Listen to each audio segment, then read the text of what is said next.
ఏమని చెప్పారు application form ఇది ఆ ఇన్స్పెక్టర్ గారు సీఎం గారి డ్యూటీ మీద వెళ్తుంటే అభ్యర్థన చేశారు. మొత్తం మీడియాలో వచ్చింది, అందరికీ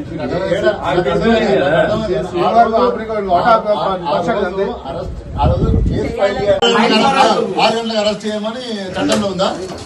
మీరు చూపించండి లేదని చూపించండి. మీరు మరి అరెస్ట్ వారెంట్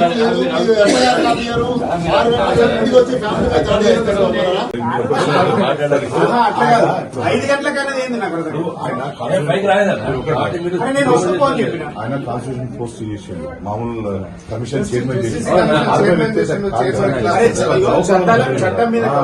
ఆయన ఆల్రెడీ జడ్జి కారణం చేసిండు.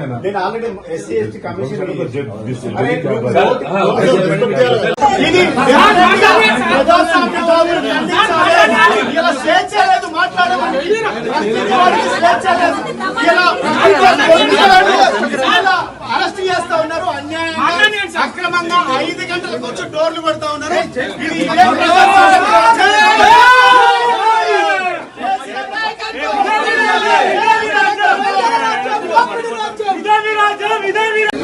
అరెస్ట్ చేస్తా ఉన్నారు, నిర్బంధిస్తా ఉన్నారు. తెలంగాణ రాజులను గమనించారు. ఈ ప్రభుత్వం ఎన్ని కేసులు పెట్టినా, ఎంత దుర్మార్గంగా వ్యవహరించినా డెఫినెట్ గా ఈ ప్రభుత్వాన్ని ఎండగడతాం, ప్రశ్నిస్తాం. కేసులకు భయపడం. 14 సంవత్సరాలు ఉద్యమం చేసినాం. చేసిన చట్టమంతా నాకేందో తెలుసు.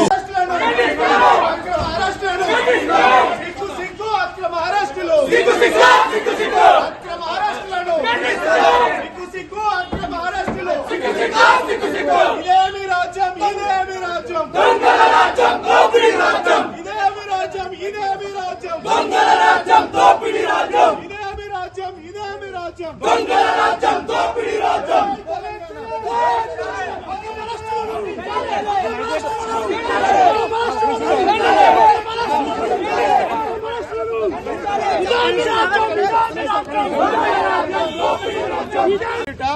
ఇలా కేసు ఎఫ్ఐఆర్ లో పేరుందో లేదో తెలియదు.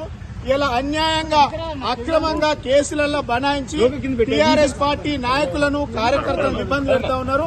4 గంటలకు 5 గంటలకు వచ్చి డోర్లు కొట్టి ఫ్యామిలీని ఇబ్బంది పెట్టడం చాలా దుర్మార్గమైన చర్య. ప్రజాస్వామ్యం ఇస్తామని చెప్పినటువంటి ఈ కాంగ్రెస్ ప్రభుత్వం అప్రజాస్వామికంగా వ్యవహరిస్తా ఉన్నది. ఎస్సీ ఎస్టీ కమిషన్ చైర్మన్ చేసిన చట్టం అంటే ఏందో తెలుసు.